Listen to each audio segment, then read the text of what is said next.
జాగృతి ప్రేక్షకులకు శుభోదయం. నేను మీ రవీంద్ర పటేల్.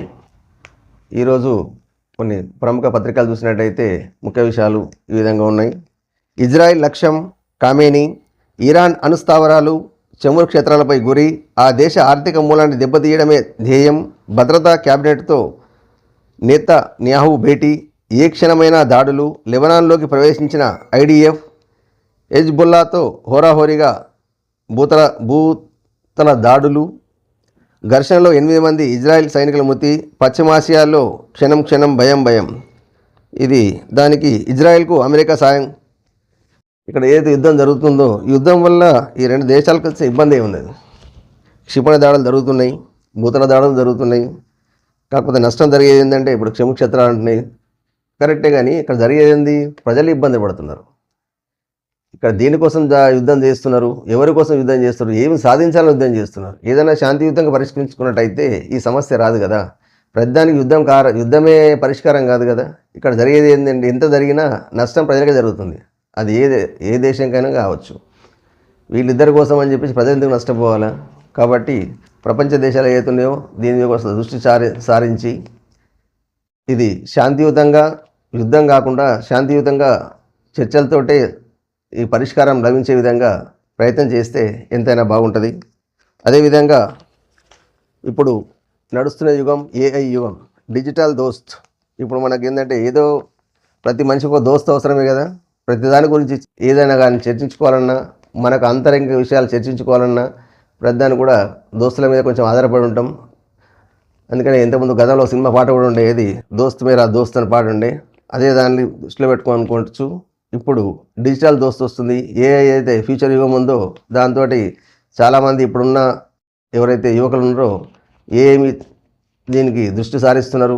దీంట్లో దోస్త్ ఎట్లా అంటే ప్రతిదానికి కూడా 24 గంటలు మీకు అందుబాటులో ఉండే, అంటే అన్నావు కానీ ఆ ఊహ ఎంత బాగుందో అనుకుంటున్నారా? అయితే ఈ ఊహలు నిజం చేయడానికి ఏఐ డిజిటల్ వేదికగా మీ ఫ్రెండ్ని మీరే మీకు నచ్చిన విధంగా సృష్టించుకునే అవకాశం మీకుంది. అంటే ఇప్పుడున్న పరిస్థితుల్లో ఇక ఎవరిని మనం కాకుండా, అంటే ఇక దోస్తు రేపు పొద్దున శత్రువు కావచ్చు, కానీ ఈ ఏఐలో ఇక మీకు ఆ ప్రాబ్లం ఉండదు.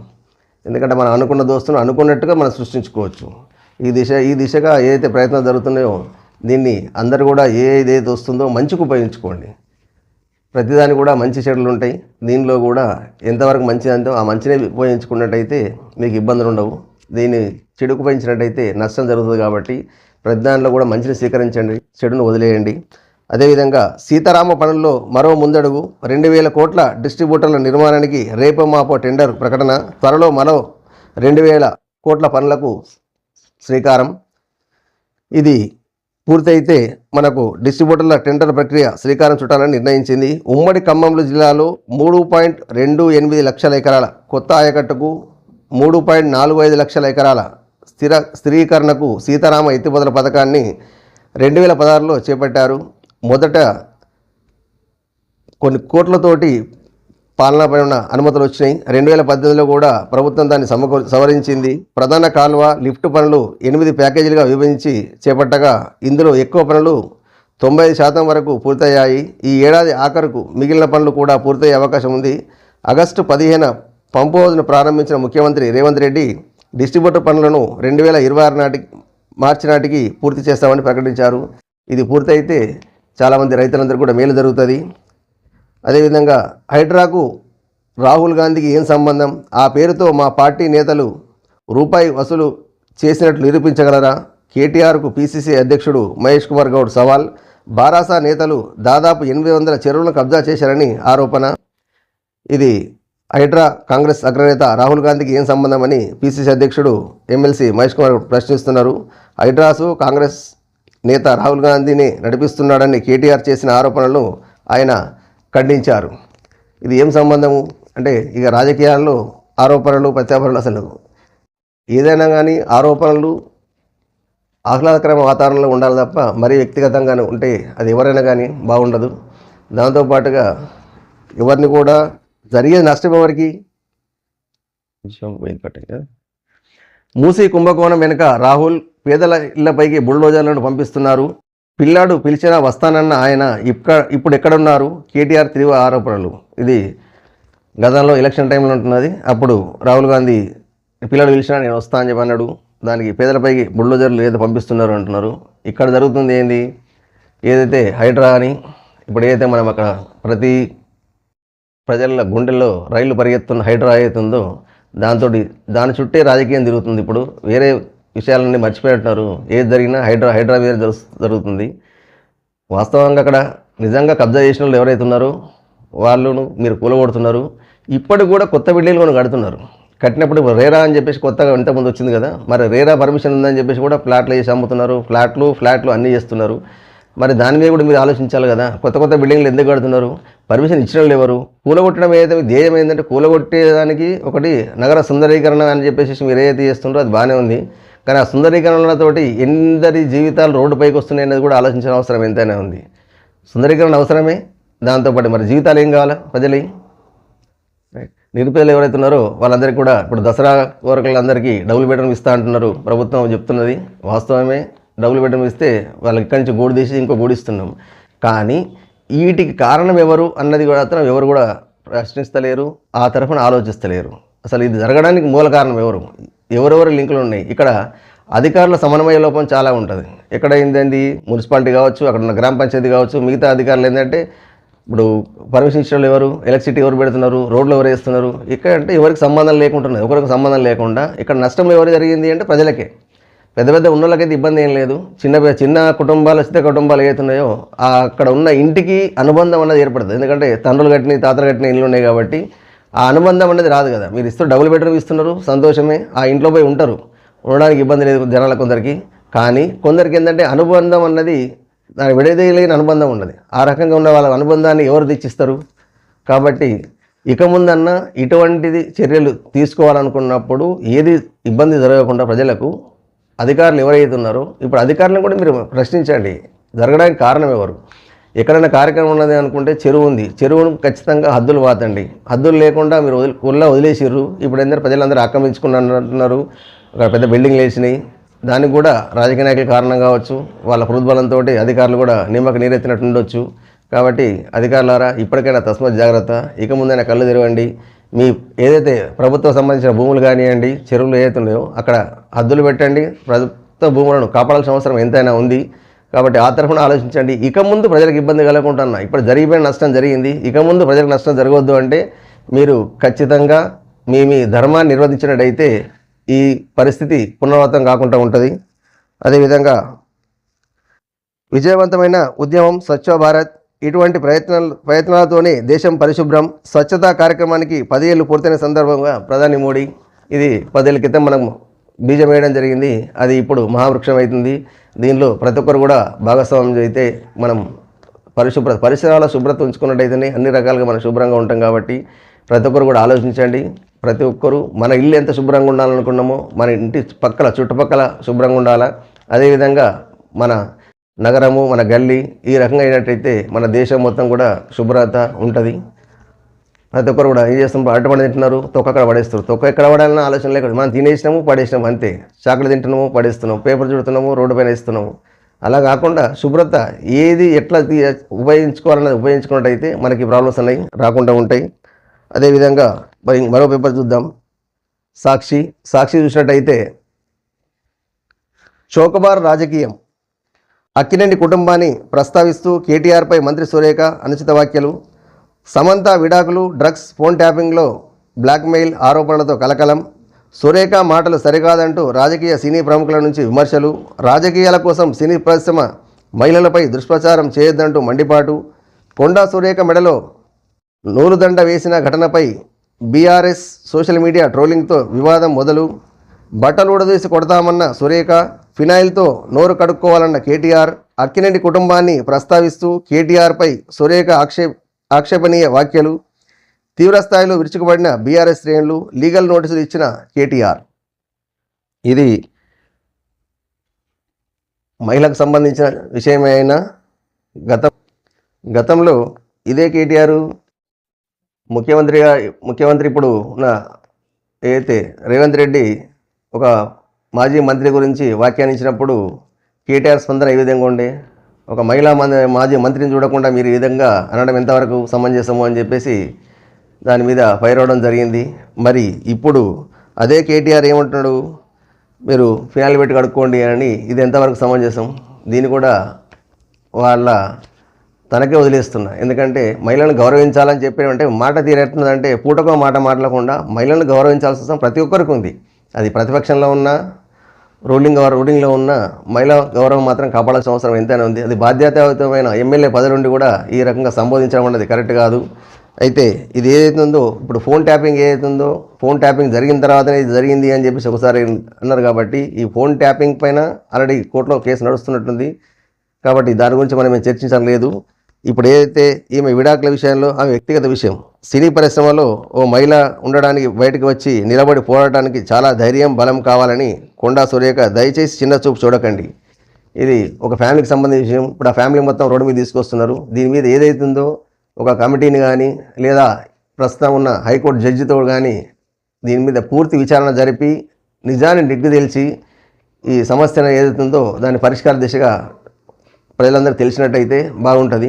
దీనికి ఎంతైనా అవసరం ఏంటంటే ఒక మహిళని రుణం తీసుకొచ్చేసి మధ్యలో వదిలేయకుండా నిజంగా జరిగింది ఏంది, అసలు ఫోన్ ట్యాపింగ్ తీసినట్టయితేనే మొత్తం ఉన్న చరిత్ర అంతా బయటకు వస్తుంది. ఆ ఫోన్ ట్యాపింగ్ జరగడానికి కారణం ఏంది, ఫోన్ ట్యాపింగ్తో చాలా జీవితాలు ముడిపోయి ఉన్నాయి. కాబట్టి చాలా క్షుణ్ణంగా లోతుగా దాన్ని పరిశీలించి ఎవరెవరి జీవితానికి ఎన్ని లింకులు ఉన్నాయో చూసుకొని దాన్ని చేసిన మూల కారణం ఎవరైతే ఉన్నారో వారందరినీ కూడా ఖచ్చితంగా కఠినంగా శిక్షించినట్టయితే ఇక ముందు ప్రజలకు ఇబ్బంది ఉండదు. అదేవిధంగా ఇప్పుడు సినీ కావచ్చు, పెద్ద ప్రముఖులు ఎవరైతే ఉన్నారో వాళ్ళ జీవితాలకు కూడా ఇది వాళ్ళకి సెక్యూరిటీ లేకుండా పోతున్నది. కాబట్టి ఈ తరఫున గౌరవ న్యాయస్థానం వారు దృష్టి సారించాలా. ఇప్పుడు ఏదైతే సారించారు అదేవిధంగా ఇక్కడ కూడా ప్రభుత్వం, రాష్ట్ర ప్రభుత్వం ఏదైతే కమిటీ వేసేసి ఆ కమిటీని క్షుణ్ణంగా పరిశీలించిన అవసరం ఎంతైనా ఉంది. ఇది మహిళా ఆత్మగౌరవం సంబంధించిన విషయం. కాబట్టి దీన్ని పదే పదే కూడా దీనికి రాజకీయం చేయాల్సినంత అవసరం కూడా లేదు. చట్టంకు ఒప్పచెప్తే చట్టం తన పని తాను చేసుకుంటూ వెళ్తుంది. కాబట్టి ఆ కోణంగా ఆలోచిస్తే బాగుంటుంది. అదేవిధంగా ఢిల్లీకి డబ్బు కట్టాల కోసమే హైడ్రా, రాహుల్ గాంధీ చెప్పినందుకే మూసీ ప్రాజెక్టు చేపట్టారు. బీఆర్ఎస్ వర్కింగ్ ప్రెసిడెంట్ కేటీఆర్ ఆరోపణలు. హైడ్రా ఆర్ఆర్ ట్యాక్స్తో హైదరాబాద్ సిటీలో 35 లక్షల మంది ఉపాధి గల్లంతు. మంత్రి కొండ సురేఖ ఏడుపులు పెడబొబ్బలు ఎందుకో చెప్పాలి. గతంలో ఆమె చేసిన ఆరోపణల్లో తమ ఇంట్లో మహిళలు బాధపడ్డారన్న కేటీఆర్, సీఎం రేవంత్ నోటిని మాత్రం ఫినాయిల్తో కడగాలని వ్యాఖ్య. రాజకీయాలు ఎట్లున్నాయంటే ఆహ్లాదకరంగా ఉండాల్సి తప్ప వ్యక్తిగతంగా ఇప్పుడు ఏంది, సీఎం నోటితో ఫినాయిల్తో కడగాలని చెప్పేసి గతంలో మా కుటుంబం బాధపడ్డది, ఇప్పుడు వీళ్ళ కుటుంబం కూడా బాధపడుతుంది కదా. మరి మీరు చేసినప్పుడు ఏదైతే మీరు ఫోన్ ట్యాపింగ్ కేసులు ఉందో ఎన్ని జీవితాలు ఇదేని దాన్ని కూడా మొత్తం పరిగణలోకి తీసుకోండి. మేము ఇప్పుడు ఎట్లుందంటే మన నీడ మనకు కనబడదు. ఎదుటి వాళ్ళని ఎంతైతే ఏళ్ళైతే చూపిస్తామో మనకు కూడా ఒక 3 ఏళ్ళు మనం చూపిస్తున్నాయి. కాబట్టి మనం ఎంతవరకు కరెక్ట్గా ఉన్నామన్నది చూసిన తర్వాత ఎదుటి వాళ్ళని విమర్శించండి. ఏదో రాజకీయ కోణంలో వచ్చేసింది, నోటికి వచ్చింది ఏదైతే అది మనం చెప్పడం వల్ల తప్పు ఒప్పైపోదు. కాబట్టి గట్టిగా చెప్పినంత మాత్రాన కాబట్టి మాట్లాడే ముందు ఆలోచించండి. మీరు ఇవాళ అంటే ఇప్పుడు అధికారంలో ఏది ఎమ్మెల్యే పదవులు ఉన్నారు మీరు. కాబట్టి ఇది రాహుల్ గాంధీ డబ్బు కట్టాల కోసం ట్రై అన్న దాని గురించి అది వేరే విషయం. కానీ ఈ రకంగా వ్యక్తిగతంగా ఏది ముఖ్యమంత్రిని కానివ్వండి, ఒక మహిళలు కానివ్వండి ఈ రకంగా అనడం అనేది మాత్రం కరెక్ట్ కాదు. ఢిల్లీకి డబ్బు కట్టాలన్నది అది ఎంతవరకు నిజం అన్నది కూడా మరి దీనికి ఏం స్పందన వస్తుందా, కాంగ్రెస్ పార్టీ వాళ్ళు ఏం చెప్తారా అన్నది చూద్దాము. అప్పుడు ఏదైతే జరుగుతుందో మూసీ ప్రాజెక్టు దాన్ని యథావిధిగా ఉంచి కొంచెం బాగా చేస్తే బాగుంటుంది తప్ప ఇప్పుడు చాలా కొంచెం కుటుంబాలు రోడ్డు పైన వస్తున్నాయి. వాళ్ళందరూ డబుల్ బెడ్రూమ్ ఇస్తా అని చెప్పి ప్రత్యేకంగా ఏర్పాటు చేయడం జరుగుతుంది. కొంచెం అభివృద్ధిలో కొన్ని స్వాగతించాల్సి వస్తుంది. అదే విధంగా కొందరికి ఇబ్బంది కలగకుండా చూడాల్సిన అవసరం కూడా ఉంది. అంటే 2 రకాలు చూసుకోవాల్సి వస్తుంది. అయితేనే ఇక్కడ ప్రభుత్వం కానీ ప్రజల మనుగడ కానీ కొన్ని సాగడానికి ఆస్కారం ఎక్కువ ఉంటుంది. అదేవిధంగా దామగుండం రాడార్ గండం. వికారాబాద్ జిల్లాలోని రిజర్వ్ ఫారెస్ట్లో నేవీ రాడార్ నిర్మాణానికి సర్కారు అనుమతి. ఈ నెల 15న శంకుస్థాపన అవుతుందా కాదా చూద్దాము. 2900 ఎకరాలకు స్వాధీనం చేసుకోనున్న తూర్పు నావికాదళం. 12 లక్షల చెట్లను నరికేస్తారంటూ ప్రచారం. తమ ప్రాంతంలోనే తాము పరాయి వారిగా మారిపోతామంటున్న స్థానికులు. పర్యావరణానికి జీవవైవిధ్యానికి ముప్పు వాటిల్లుతున్న పర్యావరణవేత్తలు. చుట్టుపక్కల గ్రామాలతో పాటు హైదరాబాద్ పైన ప్రభావం. వ్యూహాత్మకంగా చాలా అనువైన ప్రాంతం అంటున్న నేవీ. ఎవరికీ నష్టం వాటిల్లబోదని వెల్లడి. 1.5 లక్షల చెట్టు తొలగించే అవకాశం ఉందని అటవీ శాఖ అంచనా. ప్రత్యామ్నాయంగా 17.5 లక్షల మొక్కలు నాటేందుకు ప్రణాళిక. ఇప్పుడు చెట్లు అయితే ఏదైతే ఉన్నాయో ఈ నరికేటియన్నో పెద్ద పెద్ద వృక్షాలు, నాటే మొక్కలేమో చిన్న మొక్కలు. ఇప్పుడు ఈ మొక్కలు పెరిగేది ఎప్పుడు, అవి వృక్షాలు అయ్యేది ఎప్పుడు, ఈ పర్యావరణాన్ని మళ్ళీ కాపాడేది ఎప్పుడు?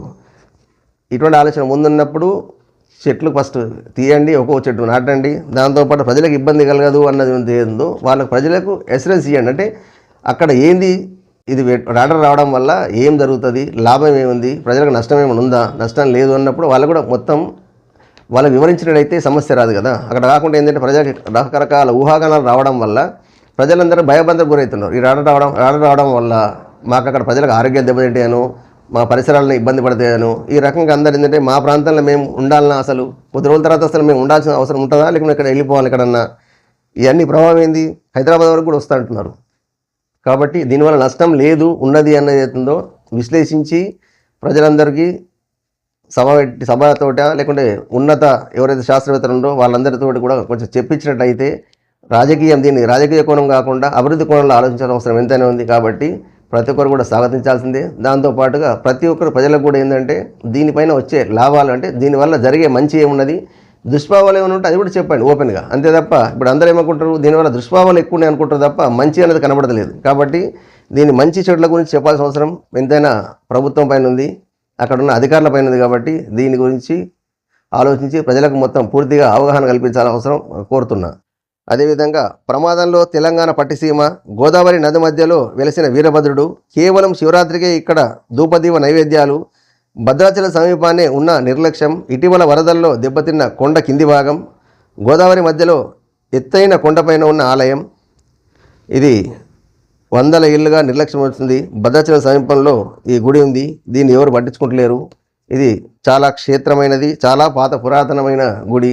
ఇప్పుడు ఏదైతే వరద వచ్చినప్పుడు కొంచెం కింద కోతకు గురైంది. దీని మీద చర్యలు తీసుకొని ఏదైతే గుడి ఉందో గుడిని పరిరక్షించిన అవసరం ఎంతైనా ఉందని చెప్పేసి ప్రజలు కోరుకుంటున్నారు.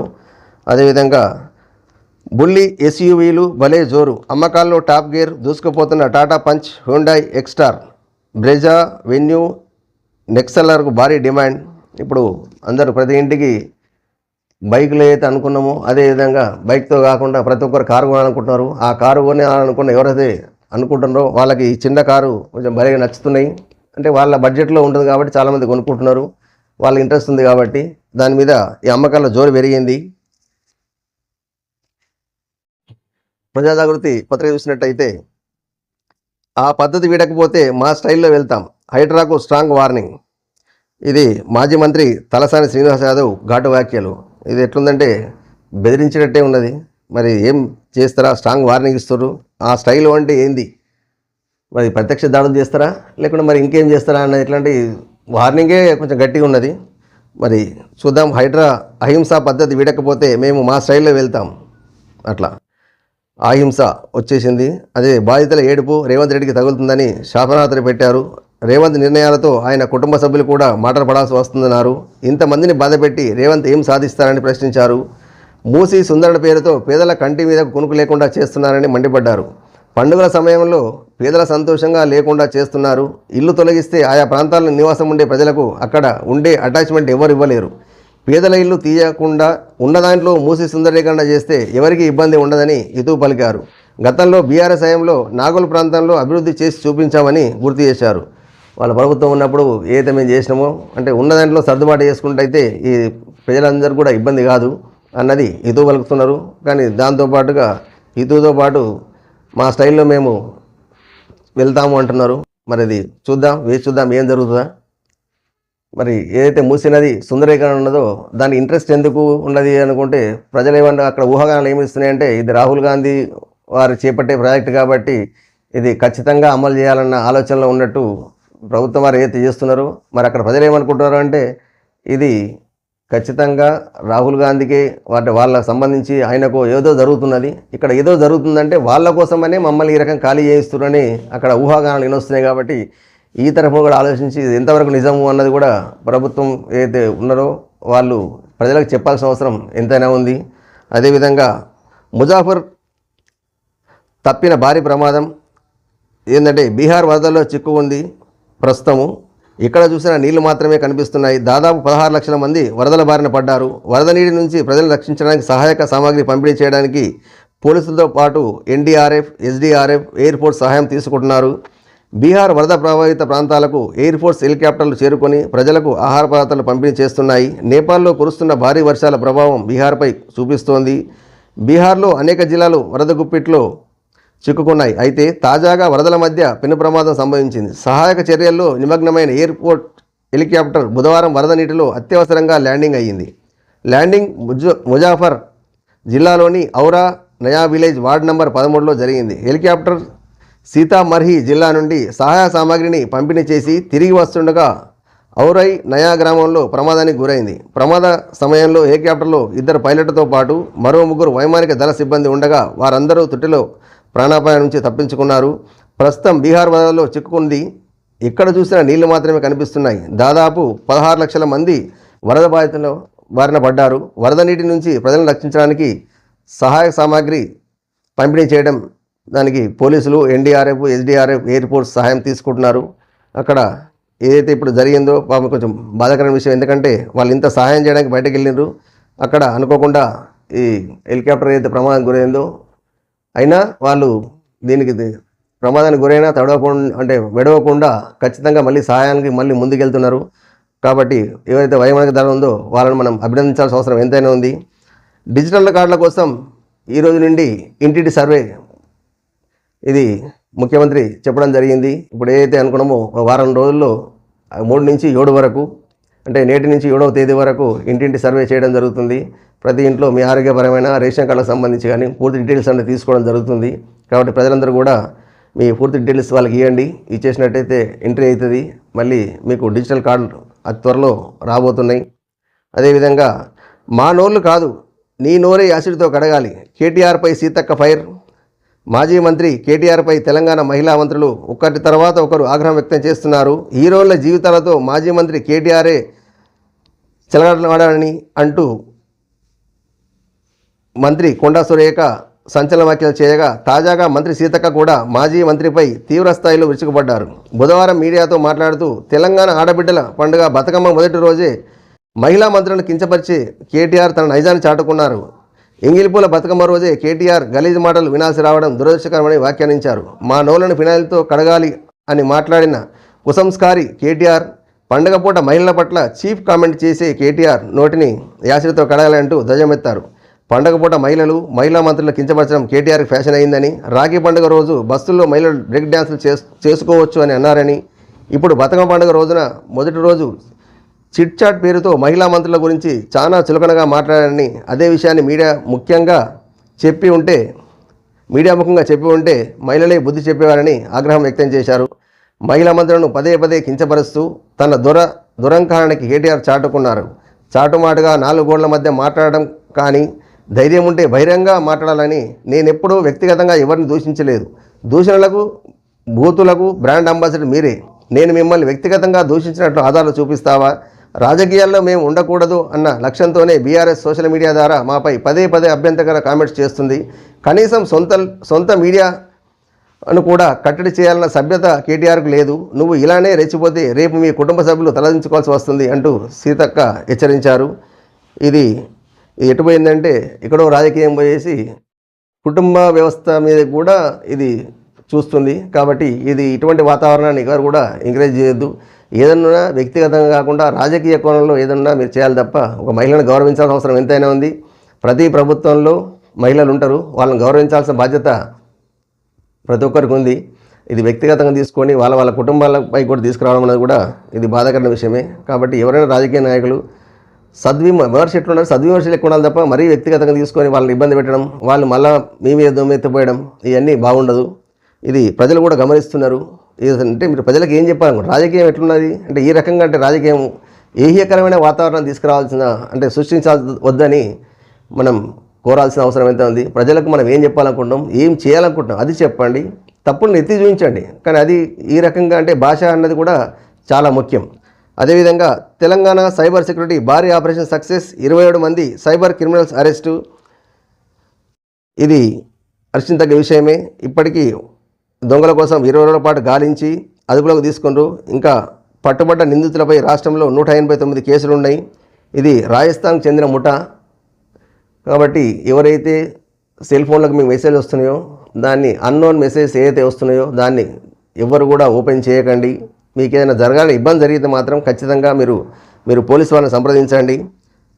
సంప్రదించినట్టయితేనే అంటే మీ సమస్య పరిష్కారం అవుతుంది. అంతే తప్ప కాలయాపన చేసి చూద్దాంలే అనుకుంటే కష్టమవుతుంది. ముఖ్యంగా ఏదైతే యువత ఫోన్ వాడుతుండ్రో ప్రతిదాన్ని ఓపెన్ చేయకండి, చూసుకోండి. నష్టపోయిన తర్వాత ఇబ్బంది పడేయకంటే ముందు మీరు ఓపెన్ చేయకుండా ఉండడమే ఉత్తమం. అదేవిధంగా హైకోర్టు జడ్జిని సన్మానించిన పూర్వ విద్యార్థులు. ఇది బాల్కొండ మండలంలోని ముప్పాల్ జెడ్పీహెచ్ఎస్లో 1986-87 ఎస్ఎస్సి చదివిన విద్యార్థులు హైదరాబాద్లో హైకోర్టు జడ్జి ఆలిశెట్టి లక్ష్మీనారాయణను సన్మానించారు. జడ్జి ముప్పాల్ జెడ్పీహెచ్ఎస్ పాఠశాలలో 10వ తరగతి వరకు చదివి రాష్ట్రంలోని ఉన్నత న్యాయస్థానంలో న్యాయమూర్తిగా ఉండడం తమకు ఆనందాన్ని ఇచ్చిందన్నారు. గత నెల 21న ముప్పాల్లో నిర్వహించిన విద్యార్థుల సమగ్ర వ్యక్తిత్వ వికాస శిక్షణా శిబిరం మరియు శ్రీకారం విశిష్ట సేవా పురస్కార కార్యక్రమం విషయం తెలిసిందే. పూర్వ విద్యార్థుల సమ్మేళనంలో జడ్జి హాజరు కాకపోవడంతో విద్యార్థులు జడ్జి నివాసంలో కలిసి ఆయనను శాలువా, పూలమాల, మేమంటతో ఘనంగా సన్మానించారు. వారికి బ్యాచ్ వారు చేస్తున్న కార్యక్రమాల గురించి వివరించారు. విద్యార్థులకు, గ్రామానికి, సమాజానికి చేస్తున్న సేవలను అభినందించి తన వంతు సహాయం ఎప్పుడు ఉంటుందని అన్నారు. ఈ కార్యక్రమంలో సామ రమేష్ రెడ్డి, సతీష్ రెడ్డి, బండి రాజేశ్వర్, కోట ధర్మరాజు, గిరిధర్ రావు, షేక్ హుసేన్, కమలాకర్ రెడ్డి తదితరులు పాల్గొన్నారు. ఏదైతే వాళ్ళు సేవ చేస్తుండో ఈ కార్యక్రమం మంచిది, దానికి తన వంతు సహకారం కూడా జడ్జి అందిస్తానని చెప్పడం జరిగింది. అదే విధంగా ఇంకో వార్త చూసుకున్నట్టయితే ప్రపంచంలో అతిపెద్ద బతుకమ్మ ఆడిపాడిన స్టూడెంట్స్ టీచర్స్. ఇది జనగామలో ఇక్కడ స్కూల్ ఉందో ఆ స్కూల్లో జరిగింది. 36.2 అడుగుల బతుకమ్మను పేర్చడం జరిగింది పాఠశాల విద్యార్థులు. దానికి ఒక సమయం పట్టింది. ఇది గిన్నిస్ రికార్డ్ వరల్డ్కి వచ్చేసింది కాబట్టి వాళ్ళు కూడా వచ్చి వాళ్ళకి సర్టిఫికేట్ ఇవ్వడం జరిగింది. అదేవిధంగా నేతాజీ పత్రిక చూసుకున్నట్లయితే వస్త్ర ఫ్యాషన్ మాల్పై కొనసాగుతున్న విచారణ. నిజామాబాద్ నగరంలో వస్త్ర షాపింగ్ మాల్పై మున్సిపల్ అధికారులు ఏదైతే ఎంక్వైరీ చేయడం జరుగుతుంది. దాన్ని మరి ఎప్పుడు కట్టింది చాలా అయిపోయింది, దుకాణం చాలా అయిన తర్వాత మరి ఇప్పుడు మళ్ళీ ఎంక్వైరీ చేయడం జరుగుతుంది. హడావిడి. ఇటీవల వస్త్ర షాపింగ్ మాల్ను యజమాని హడావిడి ప్రారంభించారు. సరైన అనుమతులు లేవని నగరపాలక సంస్థ ఎన్ఫోర్స్మెంట్ అధికారులు తేల్చారు. భవనానికి పక్కా అనుమతులు లేవని, అగ్నిమాపక శాఖ నిబంధన ప్రకారం పరికరాలు ఏర్పాటు చేయలేదని నగరపాలక సంస్థలో పాటు ఫైర్ డిపార్ట్మెంట్ కూడా పలువురు ఫిర్యాదు చేశారు. ఈ విషయమై మంగళవారం ఎన్ఫోర్స్మెంట్ అధికారులు విచారణ జరిపి నివేదిక అనంతరం తదుపరి చర్యలు తీసుకుంటామని నగరపాలక సంస్థ కమిషనర్ మకరంద్ తెలిపారు. కింది అంతస్తులో పార్కింగ్ కోసం అనుమతి తీసుకొని మాల్ను నడిపిస్తున్నారని గుర్తించినట్టు సమాచారం. మొదట్లో అగ్నిమాపక శాఖ అధికారులు నోటీసులు ఇచ్చి హడావిడి చేసి తర్వాత సైలెంట్ అయ్యారు. నిత్యం ప్రజల రద్దీతో ఉండే ఇలాంటి వ్యాపార సముదాయాల విషయంలో అధికారులు ఇలా వ్యవహరించడంపై విమర్శలు వస్తున్నాయి. ముందు అధికారులు వస్త్ర షాపింగ్ మాల్పై ఎలాంటి చర్యలు తీసుకుంటారో వేచి చూడాల్సిందే. మరి వేచి చూడాల్సిందే అంటే ఇప్పుడు ఏదైతే పార్కింగ్ కోసం తీసుకున్నది షాపింగ్ అయిపోయింది, అక్కడ కూడా షాపింగ్ కోసం వినియోగించుకుంటున్నారు. బయట పార్కింగ్ ప్లేస్ ఇక్కడ ఉండదు. అదేవిధంగా అండర్గ్రౌండ్ పర్మిషన్ లేకుండా చాలా షాపింగ్ మాల్లకు కానీ చాలా హాస్పిటళ్ళకు కూడా చూస్తున్నాము. ఎక్కడ కూడా పర్మిషన్ ఉన్నదా లేదా అనే విషయం తెలియదు. కానీ చాలా మటుకు ప్రతి బిల్డింగ్లో అండర్గ్రౌండ్ అనేది ఖచ్చితంగా చాలా బిల్డింగ్లు ఉన్నాయి. మరి వీటికి పర్మిషన్ ఉందా? పర్మిషన్ ఉన్నట్టయితే దేనికోసం తీసుకున్నారు? అది దానికే వినియోగిస్తున్నారా? అది కూడా లేదు. ఎందుకంటే పార్కింగ్ కోసం తీసుకుంటున్నారు. ఆ పార్కింగ్ దగ్గర లేకుండా అక్కడ జనరేటర్ అని రకరకాల వాళ్ళకు ఉపయోగపడే తీసుకుంటున్నారు. మళ్ళీ పార్కింగ్ అంతా రోడ్డు పైనే ఉంటుంది తప్ప అది రోడ్డు పైన పార్కింగ్ ఉండడం వల్ల ప్రజలకు ఇబ్బందికరంగానే అవుతున్నది. చూపించడానికి మాత్రం కింద పార్కింగ్ ప్లేస్ని చూపిస్తున్నారు. ఎన్ని కాంప్లెక్స్లకు, ఎన్ని షాపింగ్ మాల్లకు అండర్గ్రౌండ్ డ్రైనేజ్ పర్మిషన్ ఉన్నది. దాని అప్పుడు మరి అధికారులు ఏం చేస్తారు? కట్టేప్పుడు ఏం చేస్తారు? తోగినప్పుడు చూస్తున్నారు కదా, అది కళ్ళం కూడా కనబడుతున్న విషయమే కదా. అది ఏదో దాచిపెట్టి చేసేంత అవసరం లేదు కదా. కళ్ళకు కనబడినప్పుడు మరి అధికారులు ఏం చేస్తున్నారు? నిమ్మకు నీరెత్తినట్టుండి ప్రమాదం జరిగిన తర్వాత దీనికి పర్మిషన్ లేదని రకరకాల లిటిగేషన్స్ పెట్టేసి మళ్ళీ బాధ్యులను ఎవరు చేస్తున్నారు? బిల్డింగ్ కట్టిన యజమానిని బాధ్యులను చేస్తున్నారు. మరి అదే మీరు ముందే చర్యలు తీసుకున్నట్టయితే ఈ సమస్య రాదు కదా, పునరావృతం కాదు కదా. మీరు అప్పుడు అధికారులు మరి నిమ్మకి నీరెత్తినారు. మరి ఎందుకు? ఇప్పుడు ఫైర్ సేఫ్టీ వాళ్ళు ఏం చేశారు? ప్రజలు హడావిడి చేశారు ముందుగా, తర్వాత మరి నిమ్మకి నీరెత్తారు అంటే వీళ్ళకి మరి ముడుపులు ముట్టినాయా? మరి రాజకీయ ప్రోద్బలమా? మరి ఏం జరిగింది? ప్రజలు ఏమనుకుంటారు అంటే ఇది ఏదో లోపాయకార ఒప్పందం జరిగినట్టుంది కాబట్టి ఈ రకంగా చేసిర్రు అని ప్రజలు అనుకుంటున్నారు. మరి ఎంతవరకు కరెక్టు? మరి రేపు పొద్దున జరగాలి అనే ఇన్సిడెంట్ జరిగినప్పుడు మళ్ళీ సమస్యగా వచ్చేసి మళ్ళీ మీరే కేసు ఎంక్వైరీ చేసి దీనికి ఫైర్ సేఫ్టీ సరిగ్గా లేదండి అంటే అప్పుడు లేదనే కంటే మరి ఇప్పుడేం చేస్తున్నారు? మీరు ఇప్పుడే గట్టి చర్యలు తీసుకున్నట్టయితే ఆ ప్రమాదం జరగకుండా ఉంటుంది కదా. అంటే ప్రజల ప్రాణాలంటే ఎవరికి కూడా అధికారులకు పట్టింపు లేనట్టున్నది. మీ ఒప్పందాలు అంటే లోపాయకార ఒప్పందాల మీద ఉన్నంత ఇంట్రెస్ట్ ప్రజల ప్రాణాలపైన లేదు మీకు. ప్రమాదం జరిగిన తర్వాత స్పందించే కంటే ముందు అధికారులు ఇప్పటికైనా నిద్రమత్తు వినండి. ఇప్పటికైనా ప్రతి షాపింగ్ కాంప్లెక్స్ చూడండి, చాలా కాంప్లెక్స్లలో అండర్ గ్రౌండ్ ఉన్నది. ఆ గ్రౌండ్లో దేనికి ఉపయోగిస్తారు? గ్రౌండ్ పర్మిషన్ లేకుండా బిల్డింగ్ కంప్లీట్ అయినట్టు మీరు ఏ విధంగా మీకు సర్టిఫై చేస్తారు? మరి ఏ విధంగా ట్యాక్స్ చేస్తున్నారు? మరి అది చూసుకోవాలి కదా. అంత అయిన తర్వాత మాకు తెలియదండి అని అంటే, మేము చూడలేదండి అంటే, కళ్ళం కూడా కనబడకుంటే మీకు ఇంకా ఏం కనబడుతుంది? అంటే అధికారులు మొత్తం ఆఫీసులకి పరిమితం అవుతుండ్రా? క్షేత్రస్థాయిలో లేరా? అదేవిధంగా కొన్ని ఏరియాలు తీసుకున్నట్టయితే రెసిడెన్షియల్ ఇళ్ళ మధ్యలోనే పెద్ద పెద్ద నర్సింగ్ హోమ్లు వెలుస్తున్నాయి. మరి అది రెసిడెన్షియల్ కింద ఉందా, కమర్షియల్ కింద ఉందా అన్నది కూడా కార్పొరేషన్ వారు దృష్టి సారించాల్సిన అవసరం ఎంత ఉంది. కార్పొరేషన్కి వచ్చే ఇన్కమ్ ఏదైతుందో ఆ ఇన్కమ్ పోతున్నది. మరి ఆ ఇన్కమ్ పక్కదారి పట్టడానికి కారణం ఎవరు? దాన్ని కూడా క్షేత్రస్థాయిలో పరిశీలించండి. ఎందుకంటే వేరేలు చూస్తున్నాం, పెద్ద పెద్ద కాంప్లెక్స్ వచ్చేస్తున్నాయి. అది నర్సింగ్ హోమ్స్ కానీ పెద్ద పెద్ద అంటే కమర్షియల్ ఉపయోగించుకుంటున్నారు. ఆ కమర్షియల్ అన్నది రేటు మామూలు వేరే ఉంటుంది కాబట్టి దాన్ని కూడా క్షేత్రస్థాయిలో పరిశీలించండి. అదేవిధంగా కొన్ని కాంప్లెక్స్ దగ్గర షాపింగ్ మాల్స్ ఏదున్నాయో వాళ్ళ దగ్గర పార్కింగ్ ప్లేస్ లేదు. మీకు చూపించేటప్పుడు ఎక్కడో పక్క ప్లేస్లు చూపిస్తున్నారు, కానీ ఆ పక్క ప్లేస్లకు వెహికల్స్ ఎక్కడ వెళ్తలేవు. వచ్చే కస్టమర్స్ వెహికల్స్ అన్ని రోడ్డు పైన ఆపడం జరుగుతుంది. ఆ రోడ్డు పైన పార్కింగ్ చేయడం వల్ల మిగతా వాళ్ళు ఏదైతే మనం లెఫ్ట్ సైడ్ ఫ్రీ ఉన్నది, మనకు లెఫ్ట్ ఫ్రీ అన్న దగ్గర చూస్తే కూడా అక్కడ లెఫ్ట్కి పోవడం కూడా దారి లేకుండా మూసేయడం జరుగుతుంది ఈ పార్కింగ్ చేయడం వల్ల. కాబట్టి సంబంధిత అధికారులు, పోలీస్ వ్యవస్థ కూడా ఎవరో హెల్మెట్ లేదని ఫోటో కొట్టడమో లేకుంటే రాంగ్ సైడ్లో వస్తున్న ఫోటో కొట్టడం కాకుండా పబ్లిక్ కూడా సౌకర్యం కలగాల్సిన అవసరం ఎంత ఉంది. కాబట్టి పబ్లిక్ ఇబ్బంది కలగకుండా ఏదే చర్యలు తీసుకోవాలనో అక్కడ ఉన్న ట్రాఫిక్ వాళ్ళు కూడా దీని మీద దృష్టి సారించి రోడ్డు పైన ఏదైతే బండ్లు ఆపితే వాళ్ళ ఫోటో తీసుకొని ఫైన్ వేయడం కాకుండా అక్కడ ఆగడానికి గల కారణాలు కూడా ఆలోచించండి. ఎంతసేపు నష్టం ఎవరు జరుగుతుంది? కారు ఉన్న మనిషి కావచ్చు, టూ వీలర్ కావచ్చు, రోడ్డు మీద పార్క్ చేసి వెళ్ళేటప్పటికి ఒక ఫోటో కొట్టుకొని వెళ్ళిపోతాడు, తర్వాత ఇంటికి బిల్లు వస్తుంది. కానీ అక్కడ ఆగడానికి గల కారణాలు ఏంటి? ఆ షాపింగ్ ముంగడ ఆగితే ఎందుకు ఉన్నది? మరి షాపింగ్ దగ్గర ఆగకుండా చర్యలు ఏం తీసుకుంటారు? అది లేదు.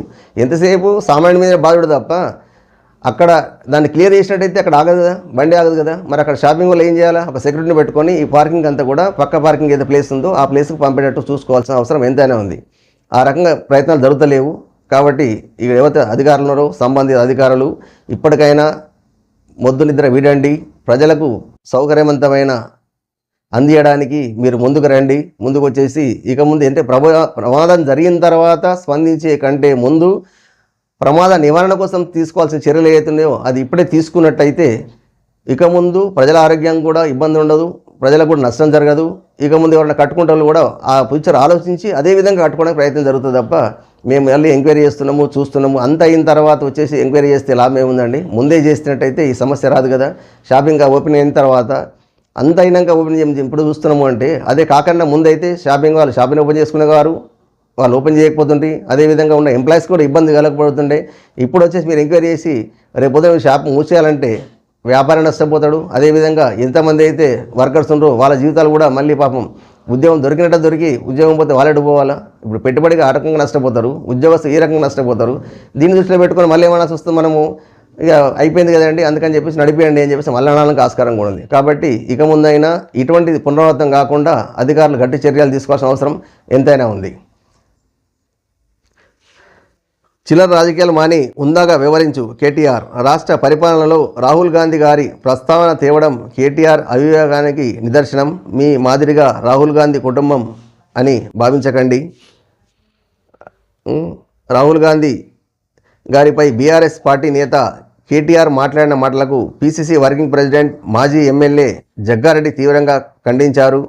చిల్లర రాజకీయాలు మాని ఉందాగా వివరించాలని కేటీఆర్కు హితవు పలికారు. బుధవారం గాంధీ భవన్లో మీడియా సమావేశంతో మాట్లాడుతూ రాష్ట్ర పరిపాలనలో రాహుల్ గాంధీ గారి ప్రస్తావన తేవడం కేటీఆర్ అవివేకానికి నిదర్శనమని దుయ్యబట్టారు. దేశ ప్రజలకు రాహుల్ గాంధీ కుటుంబం గురించి తెలుసు.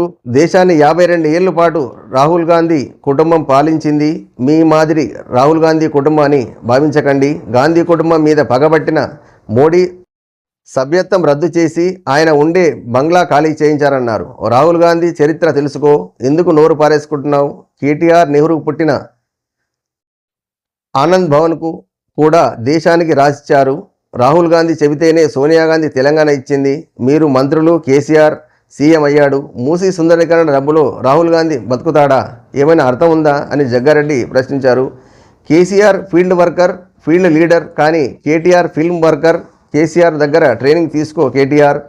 ఇది ఎట్లా పోయిందంటే ఇది అటు ఇటు పోయి లాస్ట్కి వ్యక్తిగతంగా వచ్చే ఇది వచ్చింది. అలా కాకుండా ఎంతసేపు మీ మీద మీరు దూషించుకునే కంటే ప్రజలకు ఏం చేస్తే బాగుంటుంది అన్న కోణంలో ఆలోచించినట్టయితే ప్రతిపక్ష హోదా మీరు మర్చిపోతున్నారు, రూలింగ్లో ఉన్న విషయమైనా వీళ్ళు మర్చిపోతుంటున్నారు. అలా కాకుండా ప్రతి ఒక్కరు కూడా ప్రజా శ్రేయస్సు కోసం ఏం చేస్తే బాగుంటుంది అన్న ఆలోచన చేయండి తప్ప మీరు దూషించుకొని ప్రజలను డైవర్ట్ చేసి మరి అసలు ఇంతకేంది, ఏం జరుగుతుంది, ప్రజలు అసలు ఎటు ఆలోచన అంటే ఏం అర్థం కాకుండా అసలు ఎట్లా అంటే వాస్తవంగా మీ ఇద్దరు అంటే వ్యక్తిగత తిట్టుకొని ప్రజలను డైవర్ట్ చేస్తుంటా అసలు ఏం జరుగుతుందన్నది అర్థం కాని పరిస్థితిలో ఉంది.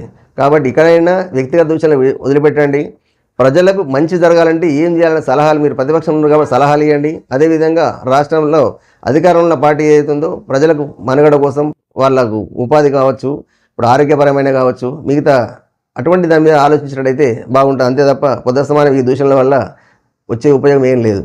అదేవిధంగా ప్రతిపక్షంలో ఉన్నవారు ప్రజా సమస్య మీద దృష్టి సారించినట్టయితే ఇప్పుడు మీరు క్షేత్రస్థాయిలో పరిశీలించినట్టయితే చాలా సమస్యలు మీ దృష్టికి వస్తాయి. దాని మీద స్పందించండి, ప్రజలను కూడా చైతన్యపరచండి, ప్రభుత్వానికి విన్నవించండి. అంతే తప్ప ఈ వ్యక్తిగత దూషణతో కాలయాపన చేసేసి నేనున్నా అని ఉనికి చాటుకోవడం వల్ల పెద్ద ఉపయోగం లేదు.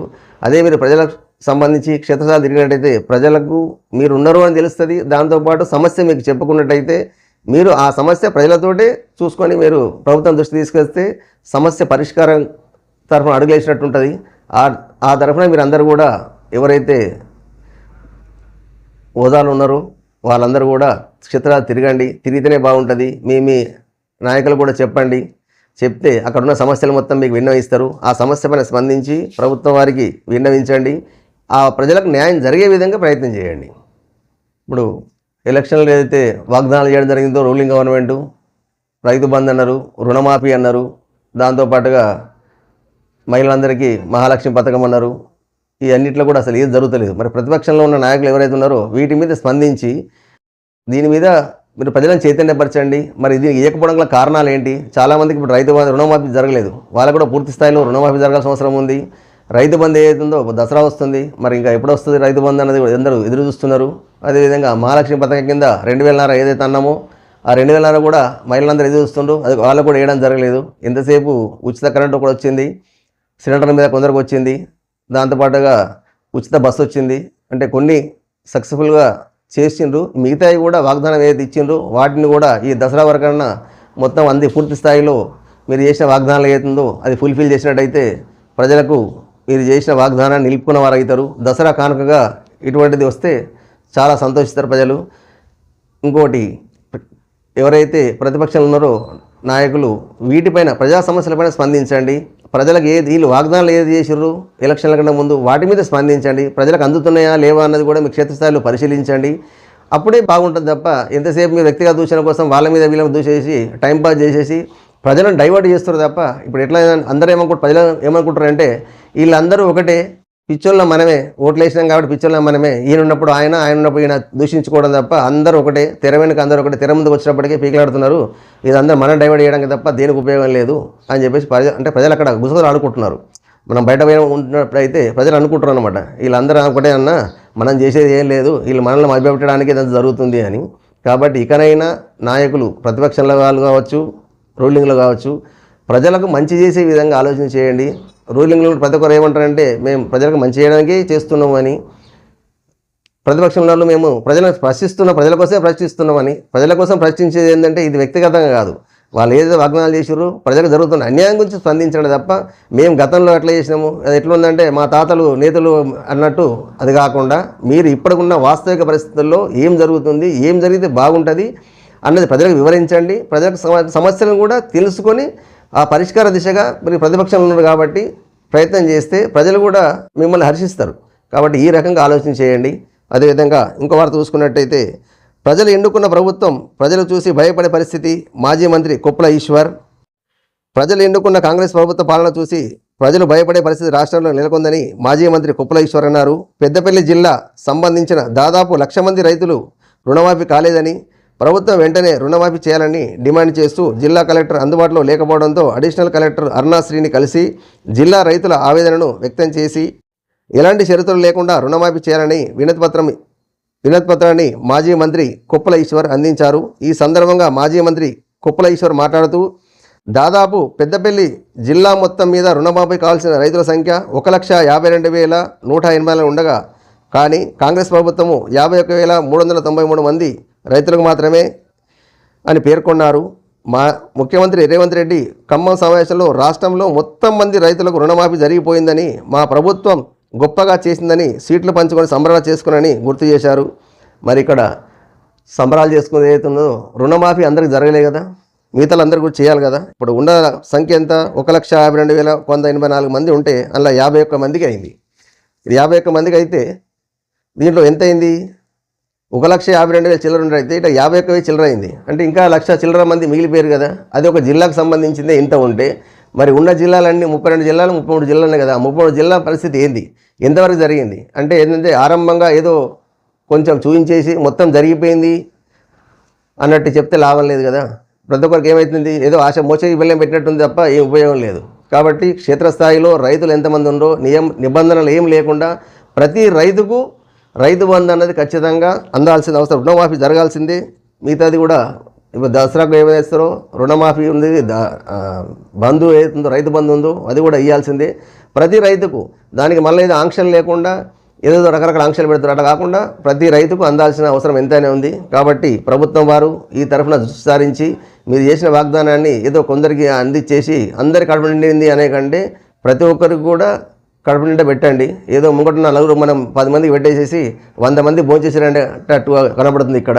అలా కాకుండా ఒక జిల్లాలో ఈ విధంగా జరిగింది అంటే ఉన్న 1,50,000 చిల్లరకు వచ్చేస్తే 50,000 చిల్లరకు వచ్చినప్పుడు ఇంకా 1,00,000 మంది మిగిలిపోయారు కదా. మరి వాళ్ళందరూ ఎట్లా అంటే లాభం పొందింది ఎవరికైతే కొంచెం మందికే లాభం చేకూరింది. లాభం చేకూరిన వాళ్ళు చాలామంది ఉన్నారు. అప్పుడు ఏం చేసి మీరేం చెప్తున్నారు? మొత్తం అందరికి అయిపోయింది అని చెప్పేసి.